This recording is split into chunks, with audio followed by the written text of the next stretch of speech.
भ्रष्टाचार. इथे जमलेल्या माझ्या लहान मित्रमैत्रिणींना कदाचित या शब्दाचा अर्थ माहित नसेल. म्हणजे मला सुद्धा नाही माहिती, कारण मी सुद्धा लहानच आहे. पण बाबा बोलतात भ्रष्टाचाराने देश पोखरात चाललाय.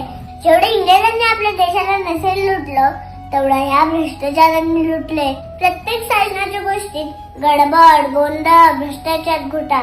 ह्यांचे घोटाळे करोड, 100 करोड, 1000 करोड, हजारो करोड. हे घोटाळे करून एवढा पचून ढेकडी देत नाही म्हणे.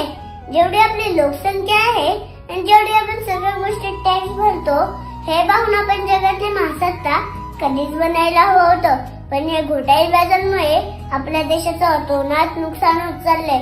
जे आपल्या देशासाठी लढले, ज्यांनी आपल्या देशासाठी आपल्या प्राणांची आहुती दिली, त्यांच्या डोक्यात दिवस रात्र एकच गोष्ट असेल, माझा भारत स्वतंत्र कसा होईल.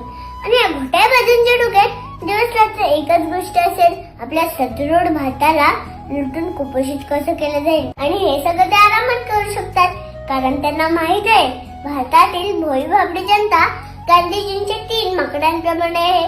ते काय आपल्या भ्रष्टाचारांबद्दल बोलणार नाहीत, ऐकणार नाहीत आणि बघणार नाहीत, कारण ते स्वतःच्या समस्यांमध्ये बुडालेले असतात.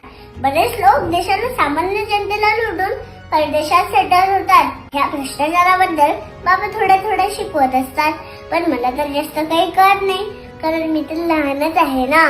पण प्रश्न जर भारताला कमकुवत करण्याचा असेल तर भ्रष्टाचार बघू नका, अफरातफर ऐकू नका, बद्दल बोलू नका.